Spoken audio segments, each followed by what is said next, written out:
Bueno, mis hijos, vamos a hablar de lo que es la farmacocinética. Estos son los principios, la generalidad, el inicio de lo que es fármaco.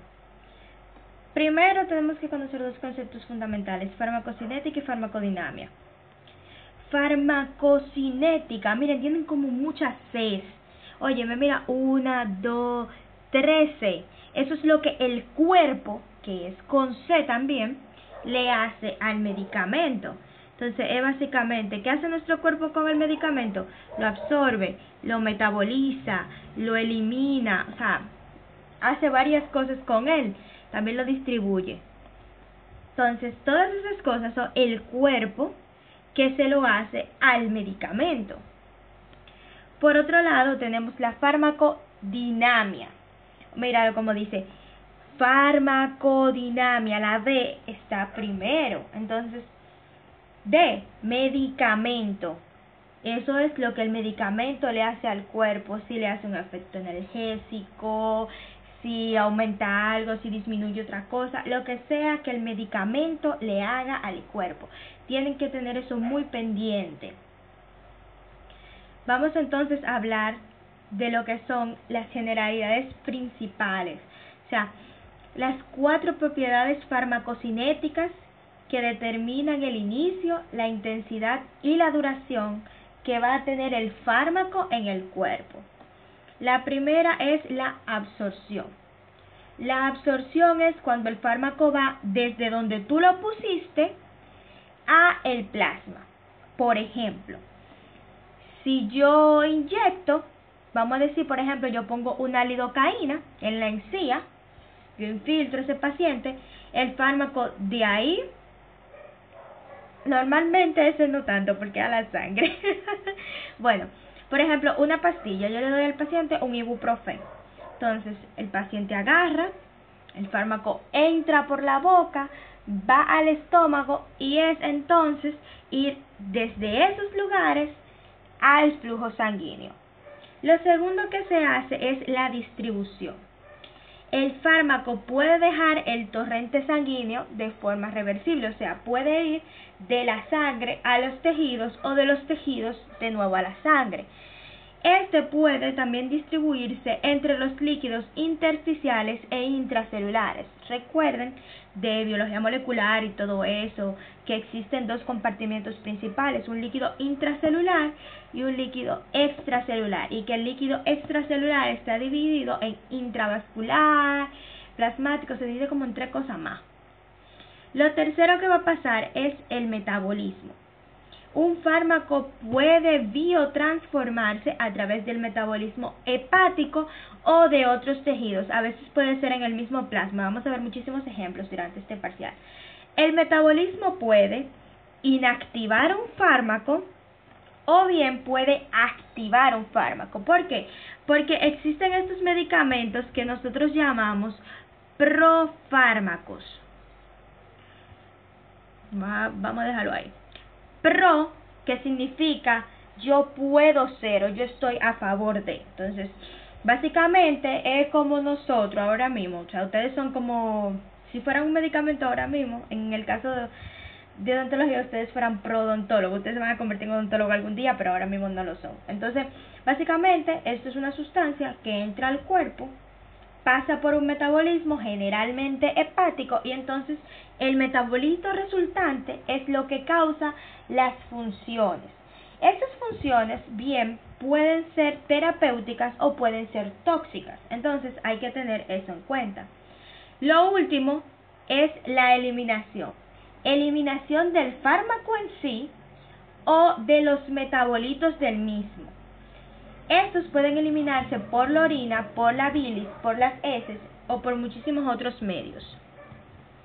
Sigamos entonces. Vías de administración. Las vías de administración son súper importantes. ¿Por qué? Porque vamos a utilizar varias de ellas todo el tiempo en nuestra práctica clínica. Entonces, Se elige una vía de administración dependiendo de muchas propiedades del fármaco. Por ejemplo, si tiene una base lipídica o no, si es ionizado, cuál es el objetivo terapéutico, qué es lo que yo quiero que que haga ese fármaco, dónde quiero que lo haga, todo eso. Hay diferentes tipos de vía de administración. Hay un grupo que podemos clasificarlos como enterales. Esa palabra, enterales, suena como conocida, ¿verdad que sí? Bueno, por ejemplo, gastroenterólogo.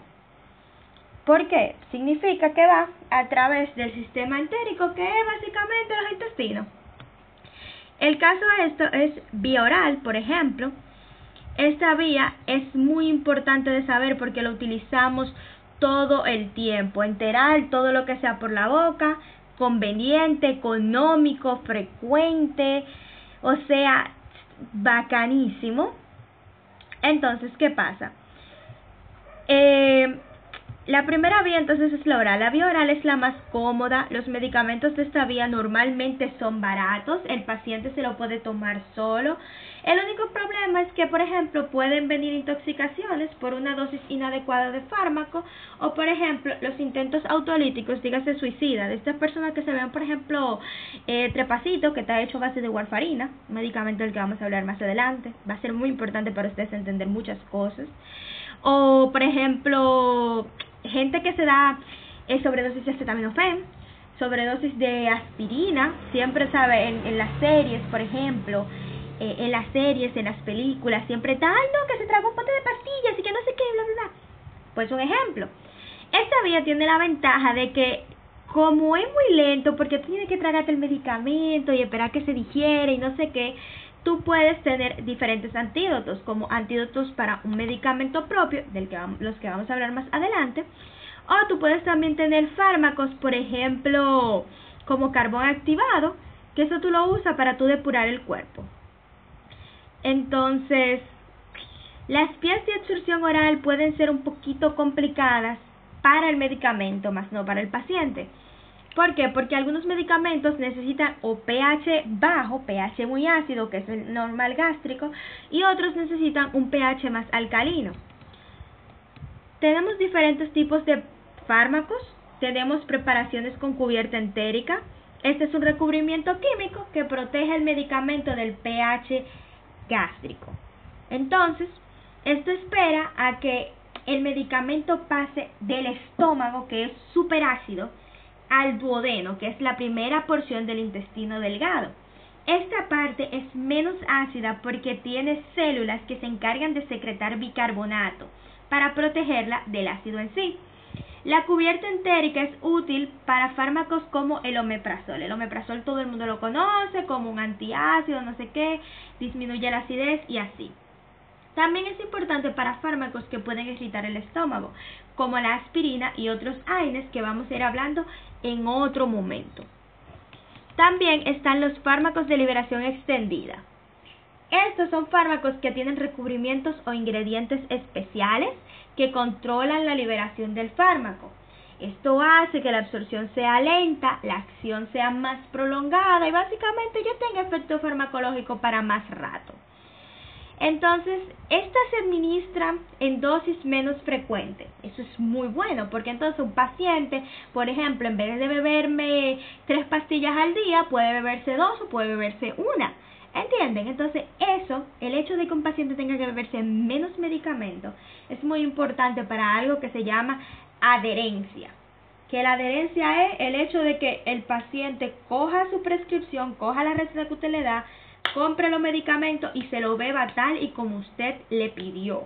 Eso es súper importante y es básicamente la clave para que el tratamiento farmacológico funcione.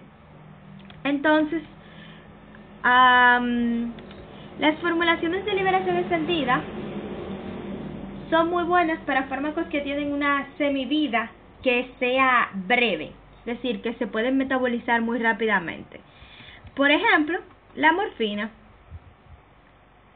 Continuando entonces, tenemos la vía sublingual. Literalmente es así como se dice, es la vía que está abajo de la lengua, ya. Lo bacano de las vías es que básicamente el nombre te dice dónde se ponen. Es muy importante que se aprendan cada una de las abreviaturas.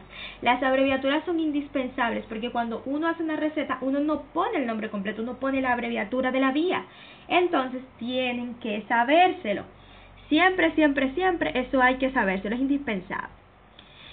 Básicamente se pone el medicamento bajo de la lengua. ¿Por qué? Porque bajo la lengua tenemos mucha mucosa y terminaciones terminaciones venosas, podríamos decir. Tenemos muchas venas y esto facilitará la absorción del fármaco. ¿Por qué? En especial fármacos que sean muy liposolubles van a poder pasar a través de la mucosa, llegar a las venas y así podrán distribuirse.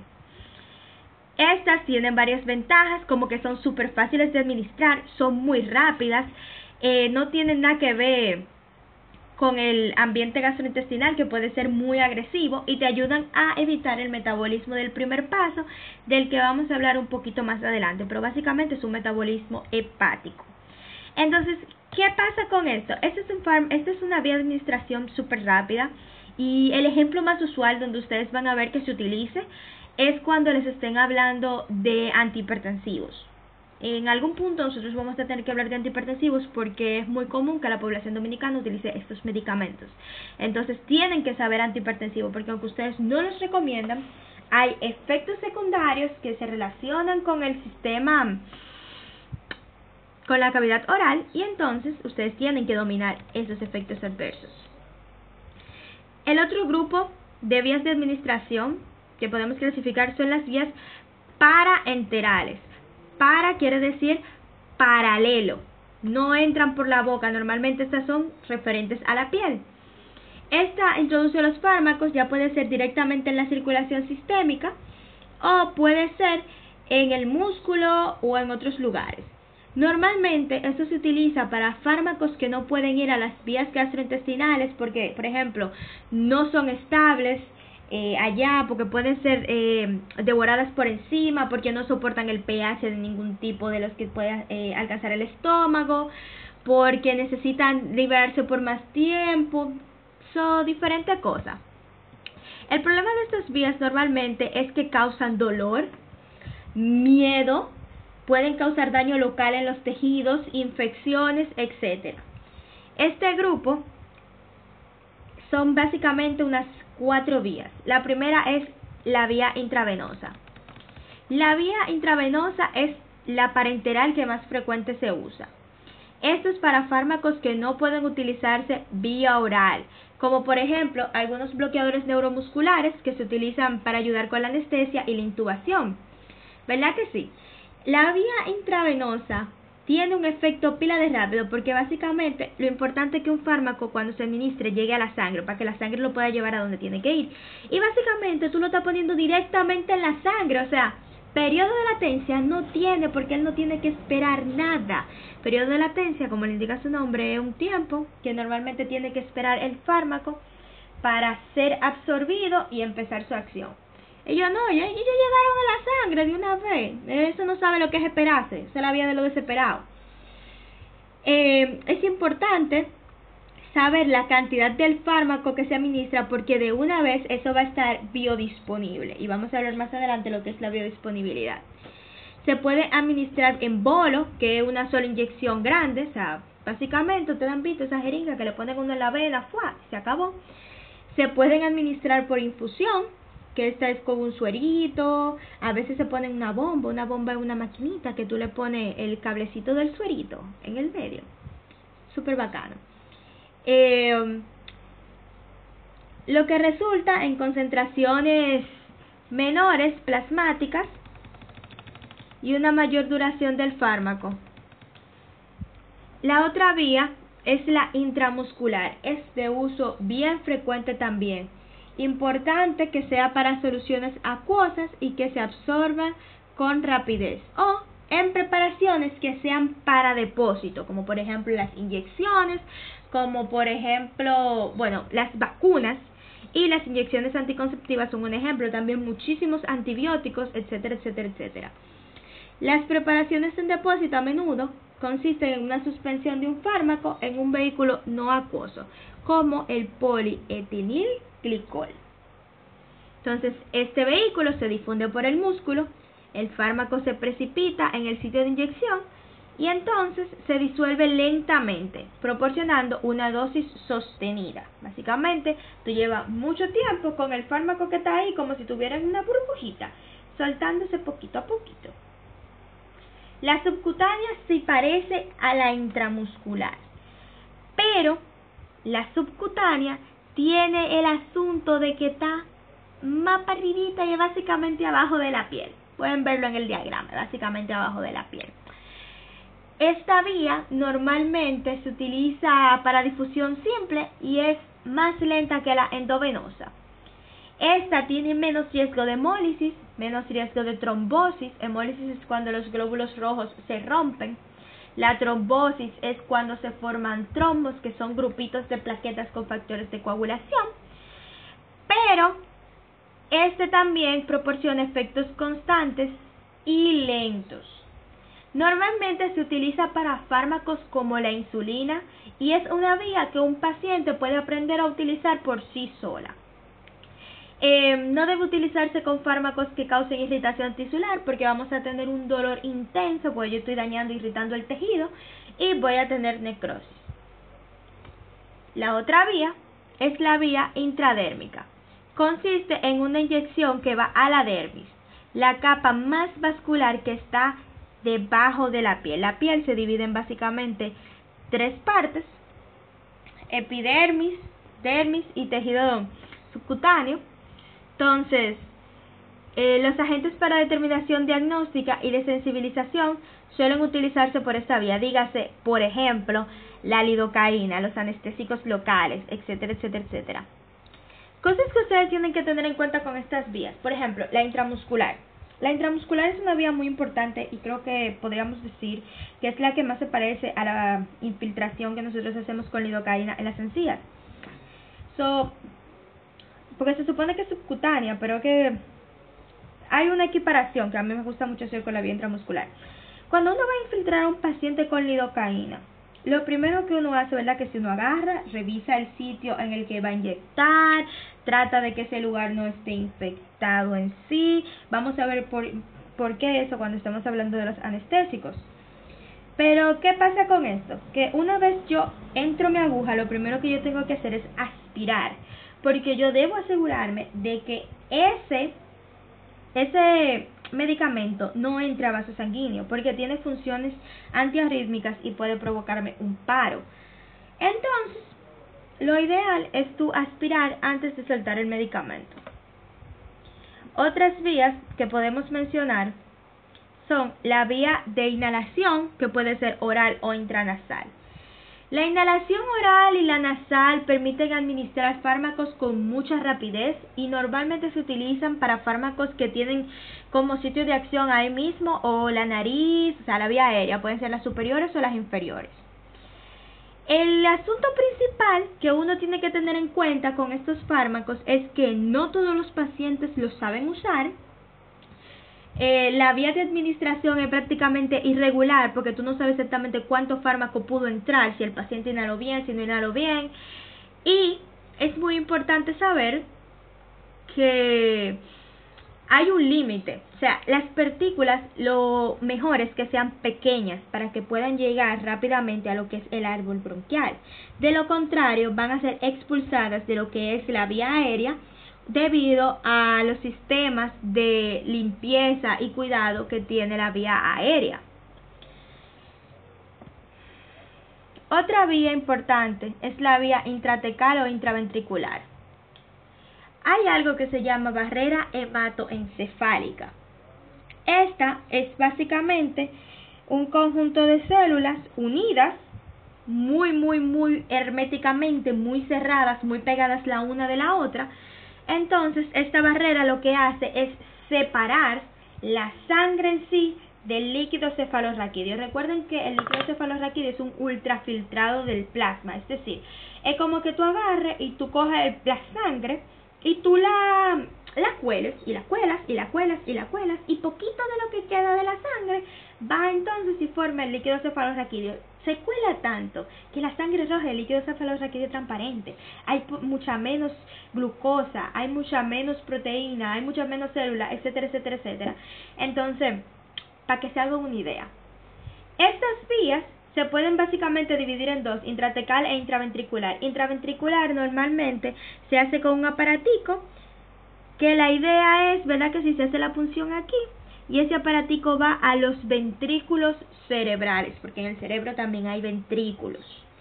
Y la otra es a través de la médula espinal, aproximadamente L4 L5 en adultos, para asegurarse de no lastimar la médula, se hace una punción y normalmente esto es para extraer líquido cefalorraquídeo. Pueden utilizarse para poner fármacos, por ejemplo, antibióticos, antimicóticos, antineoplásicos, o sea, fármacos para el cáncer. Entonces, hay que tenerlos en cuenta. Otras vías son la transdérmica. Esta vía de administración obtiene efectos sistémicos mediante la aplicación de medicamentos en la piel, casi siempre parches. La velocidad de absorción puede variar. Los tipos son, por ejemplo, parches anticonceptivos, parches de nitroglicerina, parches de nicotina para la gente que quiere dejar de fumar y así. Otra vía es la vía rectal. La vía rectal es una vía un poquito complicada en cierto modo, porque básicamente, si ustedes recuerdan la anatomía del recto, el recto tiene dos tipos de drenaje venoso. Un drenaje venoso que va a circulación sistémica, o sea, no circulación sino drenaje sistémico, vena cava y todo eso, y una parte que va a vena porta, o sea, que va a ir al hígado a biotransformarse. Entonces, en muchos casos se considera una vía de absorción irregular. Es incómoda, psicológicamente sobre todo, en especial para el paciente, porque se considera un poco indignante, y dependiendo del tipo de fármaco o la presentación del mismo, puede llegar a utilizarse en diferentes como proporciones del intestino. Vamos a ver cuando hablemos de gastrointestinal, por ejemplo, que los supositorios se absorben y tienen su acción en el recto en sí, que las espumas, por ejemplo, como podemos ver en la imagen, pueden ir un poquito más lejos y así sucesivamente hasta llegar a los enemas. Y tenemos por último la vía tópica. La vía tópica normalmente nosotros lo conocemos como las cremas, los geles y esas cosas, pero también algunos textos incluyen la vía ocular como una vía tópica, o sea, por ejemplo, las gotas y eso, porque básicamente se queda en la superficie. Absorción de los medicamentos. Tenemos que hablar de los mecanismos de absorción a través de la vía gastrointestinal. La absorción es la transferencia de un fármaco desde el sitio de administración al torrente sanguíneo. La velocidad con la que lo haga puede variar mucho dependiendo del ambiente y dependiendo otras cosas que vamos a hablar más adelante. Entonces, mecanismos de absorción. Esto se involucra mucho con fisio. Básicamente, esto es lo mismo que en fisiología nos hablaban de cómo la célula deja entrar o salir cosas. El primero es la difusión pasiva. No sé por qué aquí puse difusión activa. Realmente aquí iba facilitada. Pero bueno. La primera es difusión pasiva. Básicamente, el fármaco va desde donde hay más a donde hay menos. Algo que nunca pasa con el dinero. Básicamente, el cambio de concentración hace que el fármaco se mueva por sí solo, no involucra nada, no necesita transportación, no es saturable, el fármaco se mueve libremente. Allí hay menos, pues para allá voy. La mayoría de los fármacos que tienen este mecanismo, por ejemplo, son o liposolubles o bien pueden penetrar la membrana a través de canales acuosos o pequeños poros que tenga la membrana. La siguiente es difusión facilitada. La difusión facilitada, como dice su nombre, algo la facilita, algo te ayuda. Por ejemplo, se supone que yo soy facilitadora, yo te ayudo a entender, pero quien tienes que estudiar eres tú. Estos agentes normalmente necesitan proteínas transportadoras. Estas proteínas sufren cambios conformacionales, o sea, cambian de forma, y esto permite que el fármaco entre. Este proceso, que es difusión facilitada, no requiere energía porque por eso es facilitada, pero puede saturarse porque, por ejemplo, si yo necesito llevar algo en mi mano de una mesa a la otra, vamos a decir un vaso, yo necesito llevar vasos de una mesa a otra y mi mano solamente puede cada mano tomar un vaso. Cuando yo tenga 2 vasos en las manos, ya yo estoy saturada. Ya por más vasos que haya en la mesa 1, yo no voy a poder cargar más vasos a la mesa 2. Yo tengo que soltar todo vaso en la mesa 2 primero para yo volver a la mesa 1 y coger más vasos. ¿Entienden? Primero yo tiene que acabar con lo que tiene y después resuelve con otra cosa. Es muy importante que sepan eso. Se satura. Además, puede verse inhibidas porque hay compuestos que compiten por el transformador. Por ejemplo, yo tengo que llevar los mismos 2 vasos, pero también hay que llevar el hielo para la nevera y el hielo compite con los vasos porque el hielo sí se me derrite, entonces yo tengo que atender eso primero antes de atender los vasos, ¿entienden? Entonces ya mis manos, que son el transportador, están ocupadas por el hielo y yo no puedo atender los vasos. El tercer tipo de transporte que vamos a ver es el transporte activo. Sí, el transporte activo básicamente requiere energía, por eso es activo. Para tú realizar una actividad tú necesitas tener energía. Y la moneda de cambio energética del cuerpo se llama ATP. El ATP tú lo pasas, tú se lo das básicamente, eso es como una entrada. Cuando uno va al cine, a uno le dan su taquilla, ¿verdad que si tú compraste tu taquilla? Esa taquilla es el ATP. Entonces, para tú pasar de la parte de afuera de la sala a la parte de adentro de la sala, tú le das tu taquilla a un chico o una chica en la entrada, ¿y qué hace esa persona? Agarra, parte la taquilla en 2 y te da un pedazo de taquilla y se queda ellos con un pedazo de taquilla.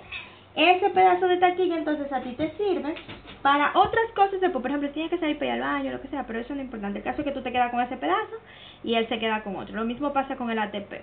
Tú lo usas y él se disocia en 2 partes, que son ADP y un fosfato inorgánico. Entonces, básicamente, aquí tenemos los tipos de transporte. Miren aquí, la difusión pasiva, de donde hay mucho, pasa a donde hay poco. Tenemos aquí la difusión facilitada. Por un canal iónico, básicamente ustedes ven, esto es un hoyo, no tiene nada que ver, las cosas pasan, porque el hoyo está hecho, es como literalmente un canal, como un callejón entre 2 casas, y tú pasas por ese callejón y a nadie le importa, porque es un callejón que está entre las 2 casas, no es perteneciente a un patio ni nada. Este, por ejemplo, sería ese callejón que sí pertenece a un patio. Tú tienes que esperar que alguien te abra la puerta para tú pasar. En este caso se llaman permeaces, por ejemplo, esta. Y aquí tenemos el transporte activo. Mira el ATP cambiando a ADP y al fosfato inorgánico. Otra cosa que tenemos son la endocitosis y la exocitosis. Básicamente la endocitosis es como la célula come y la exocitosis es como defeca. Si ustedes lo ven así, es súper más fácil. Miren, por ejemplo, tenemos aquí la molécula. Entonces lo que pasa es que la célula abre como una boquita, mírenla, rodea poco a poco la molécula y la convierte en una vesícula, la mete a los organelos donde tiene que meterla y hace con ellas lo que tiene que hacer. Luego la mete en otro tipo de vesícula que se llama secretora y la va llevando poco a poco al exterior donde la libera. Entonces, factores que influyen en la absorción. Por cierto, la exocitosis es muy importante porque la vamos a ver mucho en lo que es cuando hablemos del sistema nervioso autónomo y sus componentes. Entonces, traten de verdad de entenderla. De verdad que sí.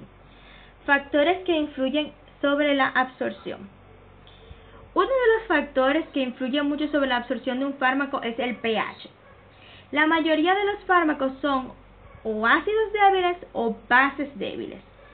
Los fármacos ácidos normalmente se representan así. Vamos a ponerlo como, qué sé yo, como rojo, ¿verdad? Rojo me hace pensar como en... Bueno, realmente el verde me hace pensar más como en el ácido. Entonces, los ácidos normalmente se representan así. Y ellos lo que hacen es liberar un protón. Siempre recuerden que el protón es este. Y a la vez, entonces, producen un anión. Básicamente, si yo tengo este matrimonio y ellos se divorcian, eso es lo que me queda. ¿Entienden?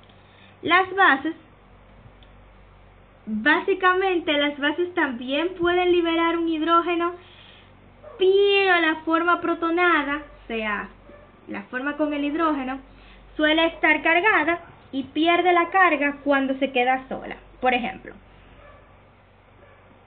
base, ¿verdad que sí? Entonces,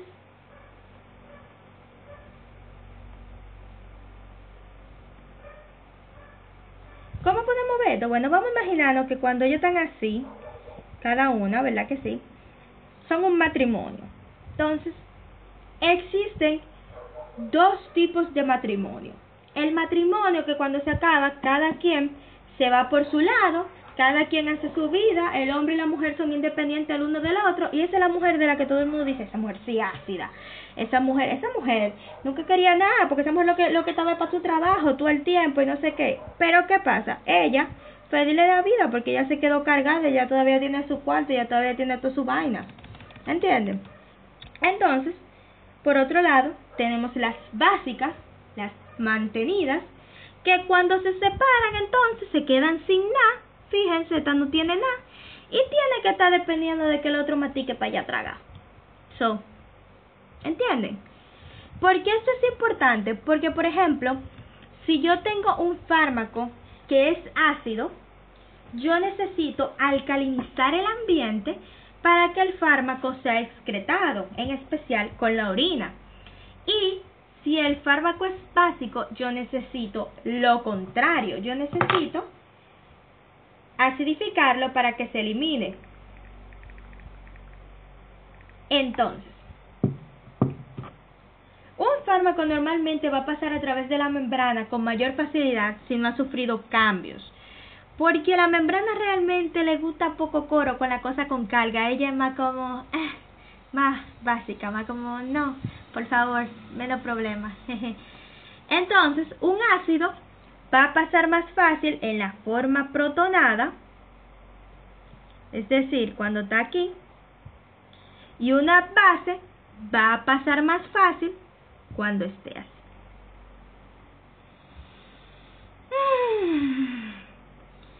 Hay algo que ustedes van a ver que se llama pKa,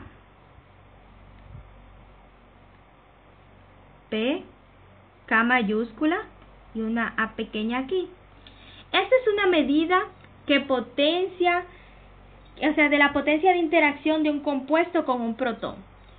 Básicamente, mientras más bajo es el pKa de un fármaco, más ácido es. O sea, pKa es casi igual que el pH. Es algo muy parecido. Entonces, otra cosa importante, gracias lápiz, te habías durado mucho sin hacerme eso. Otra parte importante es el flujo de sangre en el lugar de la absorción. Hablábamos que la absorción es pasar de donde fue administrado el fármaco a la sangre, ¿verdad que sí? Entonces, si por ejemplo yo estoy en una loma y yo me quiero tirar para el agua, hay más posibilidad de que yo caiga en el agua si yo tengo un río al lado, ¿verdad que sí? Claro que sí. Y mientras más grande sea el río, mientras más ancho, mientras más agua haya, más posibilidades hay de que yo caiga en el agua si me tiro, ¿verdad que sí? Ok. Básicamente eso es lo mismo que pasa con el fármaco. Si el fármaco va a un lugar con mucho flujo sanguíneo, se va a absorber rápido. Es por eso que los intestinos tienen un gran flujo sanguíneo. Ustedes han visto que cuando ustedes comen y se dan las harturas de su vida, de una vez se le mete este sueño que se acabó. ¿Por qué? Porque los intestinos secuestran toda la sangre que hay para ello agarrar y empezar a absorber esos nutrientes de la copiosa hartura que usted se dio, dedo empanada y un jugo de chinola en el centro. Entonces, se necesita sangre para eso y para los medicamentos también. Otra cosa importante es el área de superficie total de la absorción. Los intestinos no son largos y tan plegados en el abdomen porque sí. Si las cosas se pudieran absorber en un tubito que fuera básicamente del estómago al ano, se hiciera, pero no. La naturaleza sabiamente se dio cuenta que mientras más grande el área, mientras más largo el intestino, más absorbía. ¿O ustedes creen qué casualidad que el intestino delgado sea tan largo y esté ahí todo enrollado? Uno siempre se pregunta como, ¿pero por qué está eso ahí enrollado?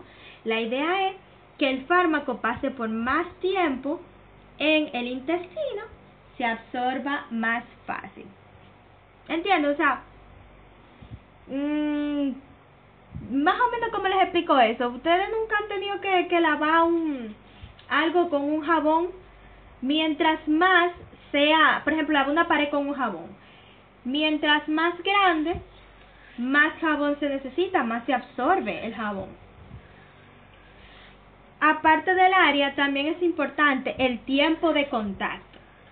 Este es un ejemplo que siempre me gusta poner, es por ejemplo con el método anticonceptivo. Muchas mujeres usan pastillas anticonceptivas, ¿verdad que sí? Esas pastillas tienen todo que ver con todo esto que hemos hablado, porque se van por vía oral, llegan al estómago, se afectan por el pH, se pueden afectar por otros fármacos, por ejemplo, o por alcohol o cosas así que se tomen. Tienen que pasar por un área de superficie de absorción, que es el intestino. Pero ¿qué pasa si tú te la bebiste y te da una diarrea mala? ¿Qué pasa? Sí, él tiene que pasar todavía del estómago al intestino delgado, al colon, a todo eso para excretarse. Pero el problema está en que lo hace a tal velocidad que ella le pasa el intestino así, el intestino se queda como, güey, ¿qué pasó? Espérate, a esta hora no tocaba una patilla, ¿dónde está eso? Y otra cerda, otro pedazo del intestino le dice, bueno, mano, eso se fue hace rato con la ida al baño que hicimos. ¿Entienden? Se necesita, aparte de una superficie y aparte de un flujo sanguíneo, que ese fármaco pase el tiempo necesario en esa superficie para que sea absorbido. Eso es súper importante. Entonces, otra cosa es la expresión de la glucoproteína P. Esto es bien interesante. Básicamente, esta es una proteína que está en la membrana y lo que hace es que ella coge moléculas de afuera y la mete para dentro de la célula. Ya, ella está ahí, bacanísima, como, ok, ¿qué es esto? Déjame coger esto. Oh, mira, un acetaminofén, déjame yo coger un chin de esto, déjame yo coger un poquito de lo otro, y así. Esta se expresa en pila de tejido, esto está en el hígado, en los riñones, en la placenta, los intestinos, en vasos sanguíneos cerebrales, en muchísimos lugares. Entonces, esta glicoproteína, algo que hace también es coger fármacos de dentro de la célula y los saca. ¿Entienden? Ella entra, ella saca. Ella entra, ella saca. ¿Qué pasa? Hay medicamentos que necesitan obligatoriamente que esta glucoproteína no los fuña. Ellos necesitan entrar a la célula y que la glucoproteína P ni se dé cuenta que ellos estén ahí. Pero hay gente que tiene mutaciones de esta enzima y esta enzima es como hipersensible, como todo lo que pasa por alrededor le molesta, mira, fuera de mi célula. No, pero que mira que yo vine a hacer fuera de mi célula, pero yo tengo que combatir este tumor porque con los antineoplásicos ella tiene una cosa hermosa. Pero que yo vine a combatir este tumor, ya yo te dije a ti que a mí no me importa, que te salgas de mi célula. Y así, muy simple, muy barrial, la glucoproteína P lo puede sacar. Hablemos entonces de biodisponibilidad. La biodisponibilidad es la velocidad y el grado al cual el fármaco administrado alcanza la circulación sistémica. La definición que me gusta a mí es cantidad del fármaco que se encuentra en la sangre sin cambios. Yo agarré, yo te puse el medicamento, ok, vamos ahora a sacarte una prueba de sangre. ¿Cuánto de ese fármaco que yo te puse está en tu sangre sin haber experimentado ningún cambio metabólico? Entonces, por ejemplo, si yo le pongo 100 miligramos de un fármaco y cuando yo agarro y le hago la prueba de sangre me sale 70 miligramos, entonces eso quiere decir que yo tengo un 0.7 o un 70% de biodisponibilidad. ¿Dónde no se cumple eso? Si es vía endovenosa o intravenosa. Si es vía intravenosa, no me pasa eso. ¿Por qué? Porque yo literalmente metí el fármaco a la sangre y como yo lo metí, él está. La biodisponibilidad es 100% en estos casos.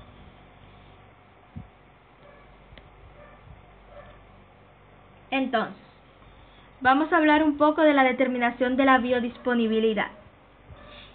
Ya yo les dije que esta es la cantidad de fármaco que se encuentra en la sangre sin cambios después de que sea administrado, ¿verdad que sí? Entonces, endovenosa, 100% siempre. Cuando es vía oral, entonces, este puede alterarse. Factores que influyen en la biodisponibilidad. Tenemos muchos factores que influyen en esto. Por ejemplo, el metabolismo hepático del primer paso.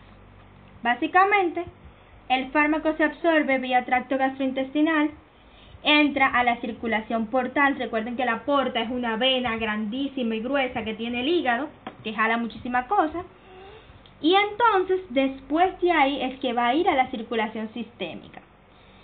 Si el fármaco se metaboliza con rapidez en el hígado o en el intestino, en este paso, la cantidad de fármaco sin cambio que entra a la circulación sistémica disminuye. ¿Por qué? Básicamente yo les dije, biodisponibilidad es cantidad de fármaco disponible en la sangre sin cambios. Entonces, si este fármaco entró al cuerpo, pasó el hígado, se metabolizó un pedazo, porque no tiene que metabolizarse todo, se metabolizó un pedazo, y fue entonces a la sangre, la disponibilidad no va a ser la misma. ¿Por qué? Porque se metabolizó un pedazo. O sea, imagínenselo así. Yo voy a comprar un bizcocho. La biodisponibilidad es la cantidad de bizcocho que llegue a mi casa sin que yo le haya puesto la mano. Pero en el camino a mí me dio hambre. Yo dije, yo voy a metabolizar un pedacito de este bizcocho. Y así yo agarré y le quité una taja. Entonces la cantidad de bizcocho que llegó a mi casa al final fue menos. ¿Por qué? Porque yo me comí un pedazo. Y muy bueno que estaba, se los aseguro. Porque por algo le metí la boca.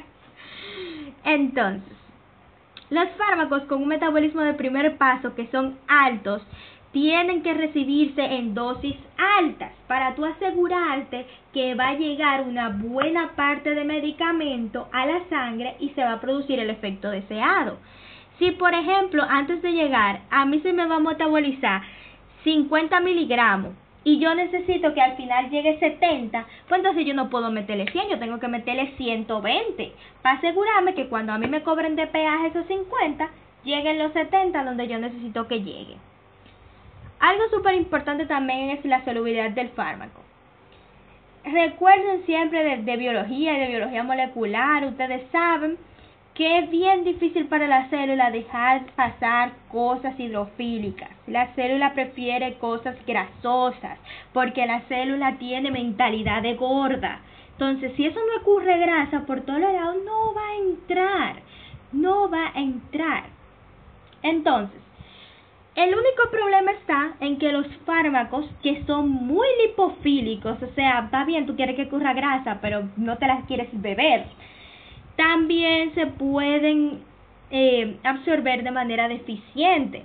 ¿Por qué? Porque acuérdate que también antes de llegar a la célula en sí tienen que pasar por líquidos corporales Y los líquidos corporales son todo lo contrario, ellos son fitness, ellos son a base de agua. Entonces, la mayoría de los fármacos ustedes van a ver que en algún momento les van a decir que tienen una parte lipofílica y una parte hidrofílica. O sea, ellos ustedes saben. Otra cosa importante, inestabilidad química. Algunos fármacos, en especial la penicilina G, son inestables en el pH de los contenidos gástricos. O sea, tú la metes ahí en el pH gástrico, que es muy ácido, y lo que va a pasar es que eso se va a hidrolizar, eso se va a dañar. Asimismo, la insulina, hay enzimas degradativas que la dañan. Entonces tú se la das, por ejemplo, vía oral la insulina a un paciente, y las enzimas se lo van a comer y eso no va a llegar a donde tiene que ir. Algo más a tener en cuenta es la naturaleza de la formulación farmacológica. Puede verse alteradas con factores que no tienen nada que ver con la química. Por ejemplo, tamaño de la partícula, eso lo hablamos en la vía inhalatoria. Si la partícula es muy grande, no va a pasar al árbol bronquial porque no la van a dejar los mecanismos de defensa. La forma de la sal, el polimorfismo del cristal, un recubrimiento entérico, la presencia de excipientes que normalmente son agentes de unión, agentes de dispersión, son vehículos, cosas así. Ustedes siempre van a ver cuando se vean una pastilla, lean la parte de atrás, siempre va a decir tal cosa, por ejemplo, amoxicilina 500 miligramos, excipiente tanto. Eso siempre ustedes lo van a ver.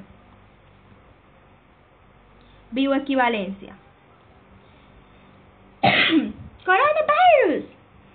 Dos formulaciones farmacológicas son bioequivalentes si muestran una biodisponibilidad comparable en tiempos similares. O sea, si dos vainas se parecen, son equivalentes, y como aquí es fármaco y esto es ciencia y esto es cuerpo y a todo le ponemos bio, pues bioequivalente, porque hay que inventar palabras para todo. Dos formulaciones son terapéuticamente equivalentes, que eso es otra cosa, si son farmacéuticamente equivalentes, es decir, tienen la misma forma de dosis, el mismo ingrediente activo, con la misma potencia y pueden utilizar la misma vía de administración. Es decir, si los dos fármacos se pueden utilizar de la misma manera, hacen lo mismo y tienen el mismo componente, no importa que tengan un nombre diferente. Sí, qué decepcionante, ¿verdad? La equivalencia terapéutica requiere de los principios activos sean bioequivalentes y farmacéuticamente equivalentes. Distribución farmacológica. Cristo.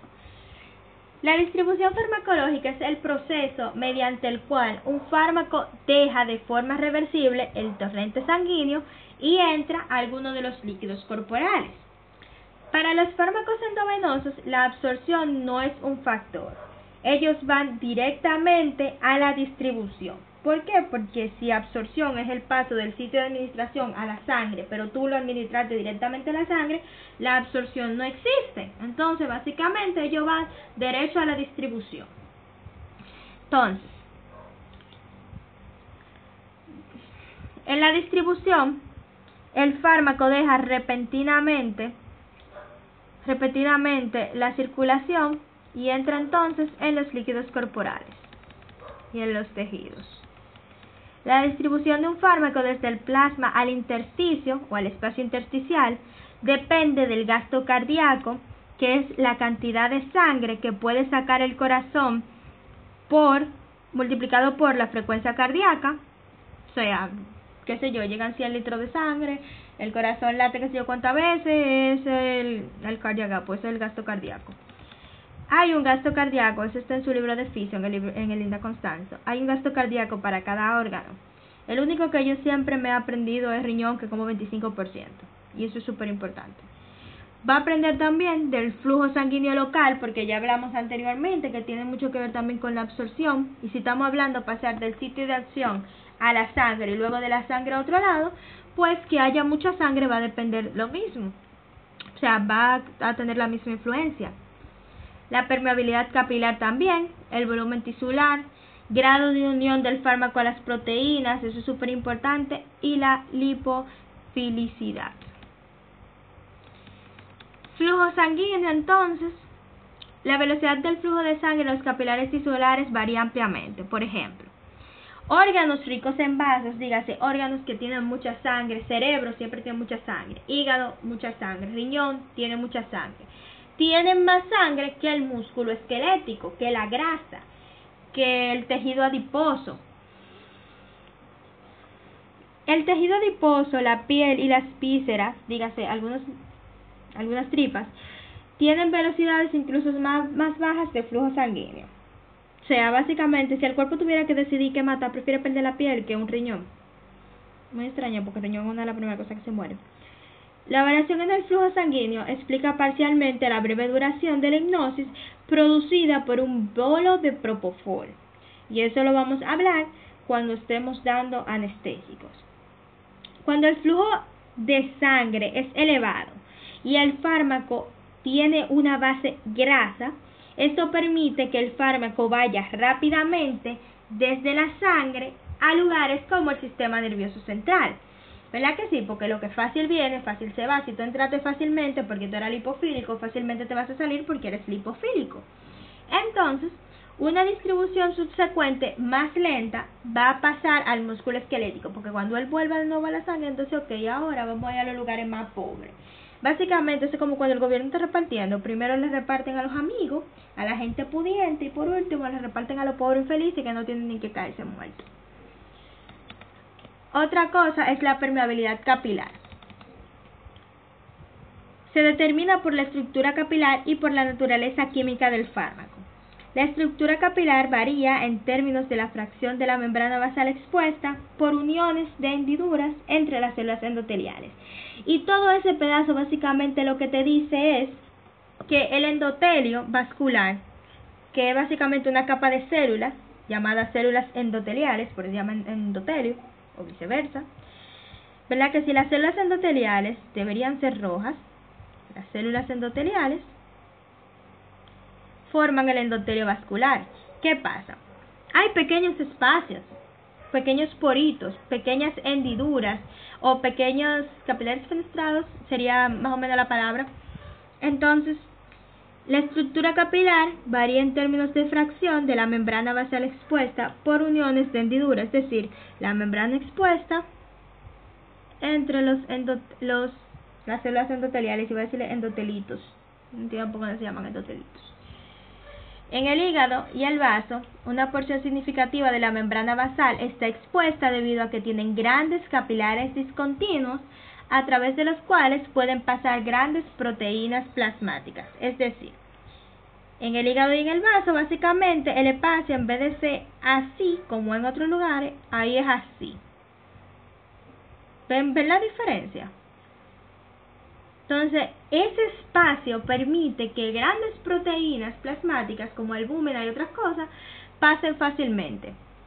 En el cerebro, sin embargo, no hay esas uniones. Yo les había dicho que eran unas uniones herméticas, es decir, en el cerebro, vamos a ponerlo azul, en vez de ser así o ser así, son así, están casi una arriba de la otra. O sea, las cosas para pasar por ahí tienen que ser muy pequeñas.